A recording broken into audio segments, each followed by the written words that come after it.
In this video lecture, we will study about the connective tissue and their connective tissue stains. So, what are the connective tissue and what are the stains that are used to visualize these connective tissue? So, what is a tissue? Tissue is a group of cells along with the intracellular substance that perform a specific function is called a tissue. सो ये tissue कैसे बनता है cells make up the tissue ठीक है tissue is made up of cells और cells के साथ जो इंट्रासेलुलर सब्सटेंस होता है जो कि हम आगे आने वाली स्लाइड्स में देखेंगे so they make the tissue there mainly four type the tissue इसमें सबसे पहले है एपिथेलियल टिश्यू सो एपिथेलियल जो है वो हमारी नॉट ओनली जो स्किन है पूरी बॉडी की स्किन है उसकी कवरिंग प्रोवाइड करता है but also lining provide also करता है जैसे हमारे जो भी है माउथ की लाइनिंग है जिस तरह से इंटेस्टिनल है सो इस तरह की एपिथेलियल टिश्यू है इसकी डिफरेंट टाइप्स हैं आगे सो मस्कुलर है it help in the movement different जो हमारे मस्कुलर टिश्यूज हैं वो मूवमेंट प्रोवाइड करते हैं न्यूरल टिश्यूज हैं जो कि न्यूरॉन्स वगैरह हैं जिसमें आती हैं जो स्टिमुलस प्रोवाइड करते हैं कनेक्टिव टिश्यू है जो कि सपोर्ट लिंक एंड कुशन सो जो आज का लेक्चर है उसमें कनेक्टिव टिश्यू है आएगा connective tissue not only tissue को सपोर्ट प्रोवाइड करता है बस ऑल्सो लिंक प्रोवाइड करता है टू डिफरेंट टिश्यू एक टिश्यू को दूसरे टिश्यू से जोड़ने में भी जैसे कि टेंडन लेगामेंट्स हो गए जो टेंडन है वो मसल को बोन से कंबाइन कर रहा होता है जो लेगामेंट है वो bone to bone and cushions provide करता है कुशन होता है जो एक्सटर्नल प्रेशर आता है जो बॉडी पे उससे भी प्रिवेंट करता है ताकि जो टिश्यू है वो डैमेज ना हो सके अगर हमारी बॉडी को कोई भी एक्सटर्नल फोर्स अप्लाई की जाती है तो उससे क्या होता है कि वो बॉडी अपनी ओरिजिनल पोजीशन पे आ जाती है so next is the connective tissue की अब हम डिटेल देखेंगे what is connective tissue this type of tissue is the most abundant widespread and varied of all the tissue types in the body so ये ना सिर्फ abundant है हर जगह पे प्रेजेंट है बल्कि ये डिफरेंट बॉडी के टिश्यूज में डिफरेंट टाइप्स का भी होता है so it also has a widest variety of function so इसके जिस तरह से इसकी अपनी वैरायटी है इस टिश्यू की कंपोजिशन की इस तरह से इसके फंक्शन की भी वैरायटी है जो So connective tissue is basically tissue that connects, supports, binds, or separate the other tissue or organ. So as I have discussed in the last slide, it not only connects, it provides support, it provides binding, and separate the other tissue. It is composed of cell and matrix. So connective tissue दो चीजों से मिलकर बनता है एक तो cells हो जाते हैं और एक matrix हो जाता है cells में कौन कौन से आ जाते हैं वेरियस आते हैं जिसमें फाइब्रोब्लास्ट फाइब्रोब्लास्ट होंगे जो कि फाइबर्स बनाएंगे जो भी फाइबर्स वहाँ प्रेजेंट होंगे वो बनाएंगे एडिपोसाइट्स होंगे फैटी फैटी कुछ सेल्स होंगे मैक्रोफेजेस हैं मोनोसाइट्स हैं ये तो हो गए सेल्स एंड देन मैट्रिक्स क्या होता है मैट्रिक्स में दो चीज़ें आ जाती हैं एक टिश्यू फ्लूइड आ जाता है दूसरी आ जाता है ग्राउंड सब्सटेंस सो फ्लूइड में क्या आ जाता है वही कोई फ्लूइड होगा और जो ग्राउंड सब्सटेंस होगा that will be the fibres so fibres कौन कौन से हैं कोलेजन रेटिकुलर और इलास्टिक फाइबर्स तो connective tissues compose of cell and matrix cell ये आगे मैट्रिक्स जो है वो उसमें दो चीजें आएंगी tissue fluid and ground substance में फाइबर्स आ जाते हैं और फाइबर जो है वो तीन टाइप के होते हैं next is this is the image that is showing the connective tissue or connective tissue as I have discussed in the last slide कुछ cells पे ये cells हैं cells and matrix पे it consists of cells and matrix cells में आ जाते हैं mesenchymal cells macrophages adipocytes and fibroblast cells हो गए जबकि जो उसके अलावा क्या आ जाता है टिश्यू फ्लूइड आ जाते हैं और ग्राउंड सब्सटेंस आ जाते हैं जिसके अंदर क्या आ जाता है फाइबर्स आ जाते हैं इलास्टिक कोलेजन और रेटिकुलर फाइबर्स आ जाते हैं तो ये ग्राउंड सब्सटेंस और फाइबर जो मिलकर एक्स्ट्रा सेलुलर मैट्रिक्स बनाते हैं what are the cells of the connective tissue cells of the connective tissue there are various kind of cells present in the different types of connective tissue जिस तरह tissue different होगा उसके sales भी different होंगे they secrete different types of fibres and matrices so सबसे पहली चीज fibroblast है फाइब्रोब्लास्ट और एडिपोस सेल जो है वो जो हमने लास्ट स्लाइड में देखी ये दो चीजें जो हैं दे आर स्टेशनरी ये मोबाइल नहीं होते मूव नहीं करते जबकि macrophages mast cells monocyte lymphocytes they are migrating cells so जो कनेक्टिव टिश्यू है उसमें जो सेल्स प्रेजेंट हैं उनमें जो है वो जो स्टेशनरी है वो 2 हैं, जो माइग्रेटिंग है वो 3-4 हैं। और फाइब्रोब्लास्ट जो है इनमें फाइब्रोब्लास्ट का क्या फंक्शन है, they found in developing tissue, वो टिश्यू जो डेवलप हो रहा होता है जिसमें फाइबर्स की ज़रूरत होती है। They play an important role in wound healing, जब भी कट लग जाता है सो ऑब्वियसली फाइबर्स की ज़रूरत होती है to heal that skin area. So fibroblast is important in wound healing. They are spindle shaped and present between the collagen fibers. They secrete tropocollagen and other substance found in the matrix. So ये क्या करते हैं, ये collagen fibers को secrete कर रहे होते हैं। मैक्रोफेजेस हैं, स्क्वेंजर सेल्स भी कहते हैं। They wander through the connective tissue, ये कनेक्टिव टिश्यू में मूव करते हैं, डेब्रिस को क्लीन अप करते हैं, बैक्टीरिया को रिमूव करते हैं, other antigen by the phagocytosis, ये फेगोसाइटोसिस का प्रोसेस करते हैं। ये तो हमने कर लिया discuss cells of the tissue. So अगर हम इन कनेक्टिव टिश्यू की टाइप्स को देखें, ब्लड को अगर हम देखें, blood is also connective tissue. अब हर सेल में और हर टिश्यू में, सॉरी, हर टिश्यू में जो है वो सेल्स भी डिफरेंट होंगे, कनेक्टिव टिश्यू भी डिफरेंट होगा। अगर हम ब्लड को देखें, ब्लड में जो सेल्स होते हैं आरबीसी, डब्ल्यूबीसी वगैरह होते हैं, और जो उसका जो सब्सटेंस होता है, जो extracellular matrix, that is plasma. Loose connective tissue में इसी तरह जो कोलेजन फाइबर होंगे, रेटिकुलर फाइबर्स होंगे, ये प्रेजेंट होंगे इन द लो अमाउंट। और एडिपोज टिश्यू में जो सेल प्रेजेंट होंगे that will be the fat cells, जो अबेंडेंट अमाउंट में प्रेजेंट होंगे, और इसके अलावा कुछ एक्स्ट्रा सेलुलर मैट्रिक्स भी होगा। कार्टिलेज में कॉन्ड्रोसाइट्स प्रेजेंट होंगे एज अ सेल, और बोन में ऑस्टियोक्लास्ट और डेंस, जो डेंस कनेक्टिव टिश्यू है वो उसमें जो कोलेजन और यही सेम लूज कनेक्टिव टिश्यू वाली चीज होगी बट थोड़ी डेंस होगी। यहाँ पे भी वही चीज़ है कि लूज कनेक्टिव टिश्यू में कोलेजन भी आ जाता है, कुछ सेल्स भी आ जाती हैं, अदर फाइबर्स भी आ जाते हैं। डेंस कनेक्टिव टिश्यू में कोलेजन जो है वो लूज से थोड़ा ज़्यादा होता है, और ये टेंडन और लिगामेंट में प्रेजेंट होते हैं। एडिपोज टिश्यू में जो सेल्स होते हैं वो कौन से होते हैं, एडिपोसाइट्स होते हैं, और उसके अलावा बाकी जो है वो जो मैट्रिक्स होता है उसमें कोलेजन वगैरह होता है। जो कार्टिलेज होता है उसमें सेल कौन से होंगे, कॉन्ड्रोसाइट्स होंगे, और बाकी एक्स्ट्रा सेलुलर मैट्रिक्स। ब्लड होगा उसमें आरबीसी वगैरह होंगे सेल्स, और प्लाज्मा होगा उसका एक्स्ट्रा सेलुलर मैट्रिक्स। बोन में ऑस्टियोब्लास्ट होंगे सेल्स, और उसका बाकी मैट्रिक्स होगा जिसमें कोलेजन बहुत ज़्यादा होगा। बोन में कोलेजन काफ़ी होता है to provide the strength to the bone. So here is an image of the connective tissue जिसमें स्टेनिंग हुई भी कोलेजन है, ये थिन रेटिकुलर फाइबर्स हैं, ये इलास्टिन फाइबर्स हैं, और ये कुछ सेल्स हैं। Fibres of the connective tissue, अब हमने पहले सेल्स पढ़ लिए और अब हम फाइबर्स की तरफ चलते हैं। There are three types of the fibres, collagen, reticular and elastic. One by one देखते हैं। कोलेजन फाइबर्स क्या होते हैं? Collagen is the most abundant protein in the human body, सबसे ज्यादा कोलेजन प्रेजेंट होगी, हर टिश्यू में ऑलमोस्ट प्रेजेंट होती है।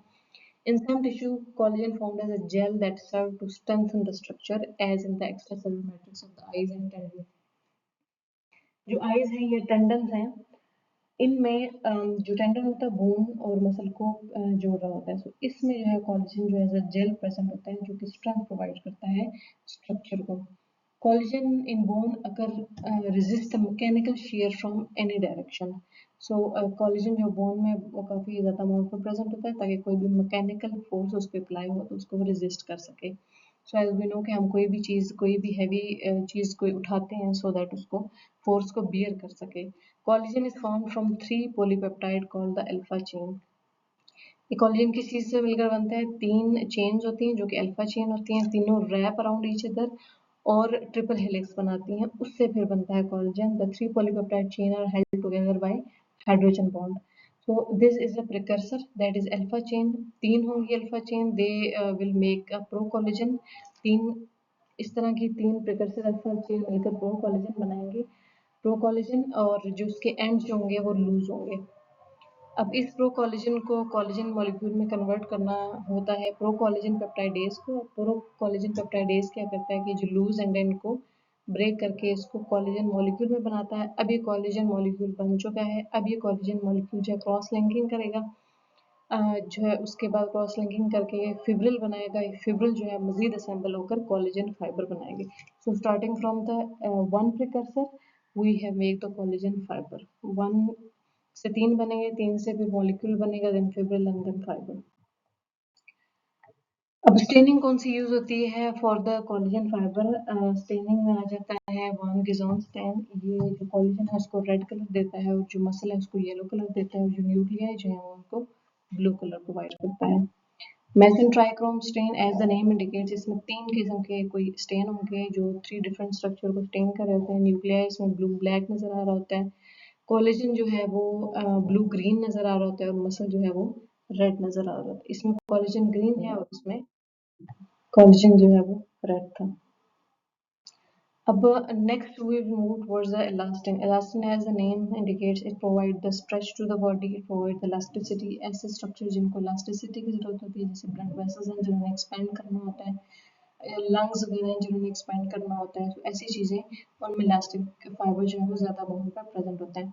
Elastin is a connective tissue protein that provides elasticity to the tissue. Elastic fibers are found at lungs, wall of the blood vessel, and elastic ligaments.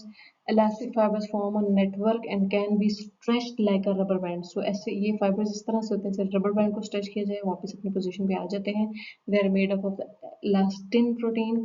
They retain their original shape and size once the force is removed. जैसे ही force remove करी वो दोबारा से अपने original shape में वापस आ जाते हैं. Just like this elastic fibres हैं ये, इन्हें स्ट्रेच करेंगे इस शेप में आ जाएंगे, इन्हें रिलैक्स करेंगे तो ये इस शेप में वापस आ जाएंगे. So what is the stain that is used to visualize the elastic fibers? That is Verhoef's method of elastic fibers. अब Verhoef stain में होता ये है कि बहुत सारे और भी staining techniques यूज की जाती हैं. Several histological techniques are used to visualize elastic fibers. The most common is and reliable is Verhoef Van Gogh stain. अब ये नाम as the name indicates Verhoef Van Gogh, इसमें 2 stain यूज हैं, एक तो Verhoef और दूसरा Van Gogh जो हमने भी पढ़ा है. दोनों को कंबाइन करके यूज किया जा रहा है. Other method include the Ornstein staining, Gomori's aldehyde fission stainings are also employed, often in combination with other stain to enhance the differentiation. So multiple stains को mix and match करके differentiation को enhance किया जा सकता है. अब Verhoef's method को देखते हैं. This stain combine Verhoef's iron hematoxin stain for staining the elastic fibers. अब जो elastic fibers हैं उसमें अब ये जो स्टेन है Verhoef Van Gogh, ये 2 स्टेन से मिलकर बना होता है. जब ये Verhoef स्टेन है that gives a black color to the elastic fibers और जो Van Gogh स्टेन है that gives the red orange color to the collagen fibers. So when we combine the 2 stain it will give the uh, two structures different colors. So elastic fibers black हो जाएंगे और जो collagen fibers हैं वो red orange हो जाएंगे. It is a rapid staining method that produce intense staining of the elastic fibers. Visualize the elastic tissue in various conditions like emphysema, vascular disease and tumour invasion. So ऐसी तमाम diseases जिसके अंदर जो भी vessels involve हैं, vascular invasion involve हैं, उसके अंदर जो है क्या होगा कि इलास्टिक फाइबर्स यूज किए जाएंगे. इलास्टिक फाइबर्स का जो स्टेन है वो यूज किया जाएगा so that to visualise the disease. वो ऑल दोज डिजीज जिसके अंदर जैसे जो एम्फिसेमा ये लंग्स की डिजीज है as the elastic fibres are present in the lungs. So emphysema जो है इसमें इसमें इलास्टिक फाइबर्स को विजुअलाइज करने के लिए यूटिलाइज होगा वेस्कुलर डिजीजेस कोई भी, और ट्यूमर इन्वेजन जहाँ ट्यूमर इन्वेजन होगा वहाँ एंजियोजेनेसिस हो जाती है, so उसकी वजह से इसको विजुअलाइज करने के लिए इलास्टिक फाइबर्स को it is used by this process. Verhoef's method जो है इसको यूज किया जाता है for this process. Another method that is used to visualize the elastic fibers are the aldehyde fusion method for elastic fibers, जिसके अंदर ये जो stain है, this stain is particularly effective for staining the thin elastic fibers. It is often preferred for visualizing elastic fibers in specific tissues or condition where finer details are important. So जहाँ पे ऐसी finer details चाहिए होंगी वहाँ पे aldehyde fusion method use किया जाएगा और जो ये color देगा that will be purple color to the disease. So Verhoef Van Gogh technique जो है black color दे रही थी और जो aldehyde fusion method है that will give the purple color to the elastic tissue. Next is the reticular fibers. Reticular fibers जो है वो elastic fibers से भी thin होते हैं. They are thin branching thin है और ये ब्रांच बनाते हैं. मेशवर्क और spleen, lymph node, bone marrow, और ये जो ऐसे स्ट्रक्चर हैं जिनका जो मेशवर्क है, जिनका स्ट्रक्चर है उसको ये जो है इलास्टिक फाइबर्स बनाते हैं, इस तरह से ब्रांचिंग क्रिएट करके। सो इस तरह का एक मेशवर्क सा बनाते हैं जो कि स्प्लीन, लिम्फ नोड और बोन मैरो है उसका, और they support the capillaries, nerve and muscles. Reticular fibres consist of collagen and glycoprotein. So इनमें टाइप 3 कोलेजन होता है और they're coated with the glycoproteins. They're thin and form a delicate meshwork. They join the connective tissue to the neighboring tissue. Reticular fibres को identify करने के लिए जो stain use किया जाता है that is Gomori's method. Gomori trichrome stain is a histological stain used on muscle tissue. So as we know that muscles में भी जो है reticular fibers present होते हैं, it can be used to test for certain form of mitochondrial myopathy. So sometimes mitochondrial damage की वजह से energy produce नहीं होती और वो जो है muscle को डिजीज कॉज करती है, सो मायोपैथी कॉज करती है। अब उस केस में क्या होता है, to visualise the muscle tissue जिसके अंदर कोई इशू है, सो उसकी वजह से उसके लिए जो है वो गोमोरीज मेथड यूज किया जाता है and it is named for the George Gomori who developed it in 1950। Reticular fibres black नजर आएंगे, जो न्यूक्लिया है ग्रे है, अदर टिश्यू जो भी काउंटर स्ट्रेन यूज किया जाएगा उसके according. So this is the summary of the three tissues और उनके स्टेन्स, जैसे Masson trichrome stain for the collagen and muscle. Masson trichrome stain जो है कोलेजन को ब्लू और मसल रेड प्रोवाइड करता है। वैन गेजोन जो है मसल को और कोलेजन को रेड और मसल को येलो। वेरहॉफ मेथड जो है इलास्टिक फाइबर को ब्लैक, एल्डिहाइड क्रिस्टन जो है इलास्टिक फाइबर्स को पर्पल कलर देता है। गोमरी स्टेन जो है वो रेटिकुलर फाइबर्स को ब्लैक कलर देता है। And that was it for this connective tissue lecture.